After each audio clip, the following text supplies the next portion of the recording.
हल कर लेना। कह रहा 2 वर्ष पहले पिता की उम्र अपने पुत्र के उम्र की 5 गुनी थी और 2 वर्ष बाद उसकी उम्र पुत्र की उम्र की 3 गुनी से 8 वर्ष अधिक होगी। तो चलिए यहाँ पे मान लेते हैं, माना पिता की वर्तमान उम्र, पिता की वर्तमान उम्र बराबर में x वर्ष। क्या मान लिए, पिता का वर्तमान उम्र क्या है, x वर्ष, मतलब अभी वो x साल का है। पुत्र की वर्तमान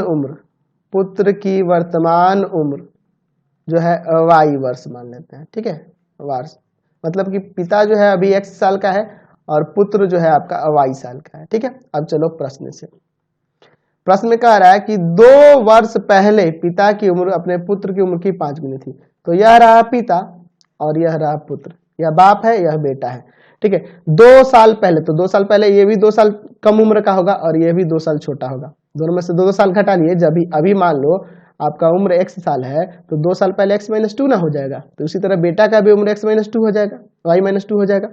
तो फिर कह रहा आगे कि 2 वर्ष पहले पिता की उम्र पुत्र की उम्र की 5 गुनी थी। तो यह पिता है और पुत्र की उम्र की कितनी थी, 5 गुनी थी। चलो इसको सॉल्व करते हैं। x - 2 बराबर में हो जाएगा 5y - का 10, इसको इधर लाते हैं।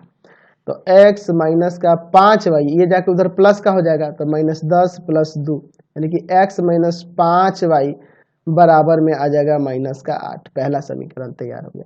फिर आगे कह रहा है 2 वर्ष बाद उसकी उम्र पुत्र की उम्र के 3 गुने से 8 वर्ष अधिक है, ठीक है। चलिए यानी कि यहाँ पे लिख सकते हैं x अगेन, या लिख देते हैं अगेन मतलब दोबारा, x बराबर y लिखना। क्या कह रहा है, 2 वर्ष बाद, यानी कि दोनों में 2 साल जोड़ देना, क्योंकि 2 साल बाद दोनों का उम्र, अभी वर्तमान उम्र x y है तो 2 साल बाद तो x + 2 y + 2 ना हो जाएगा।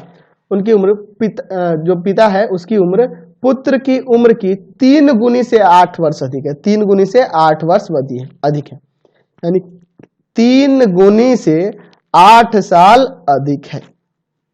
चलिए x + 2 बराबर, इसको सॉल्व कर दीजिए तो x y का मान आएगा ना, तो इसको गुना कर दो, आपका आ जाएगा 3y प्लस में 6 और प्लस में 8, ये ना होगा। यानी कि देखो इसको इधर ले आ सकते हो या इसको उधर लेके चले जाओ। तो यहाँ से देखो x - 3y बराबर में हो जाएगा 8 6 14, 14 में से 2 घटा देंगे 12, यह दूसरा समीकरण हो जाएगा। अब दोनों से आलेख बना देना, आलेख बना दोगे ना, अब तो ग्राफ बना देना, वहां से आपको x का मान आ जाएगा 42 और y का मान आ जाएगा 10, यानी कि पुत्र का उम्र 10 साल और पिता का उम्र 42 साल। अब ग्राफ बनाओगे तो पता चल जाएगा। तो ग्राफ अब आप खुद से बनाना, ठीक है। क्वेश्चन नंबर 28 देखिए।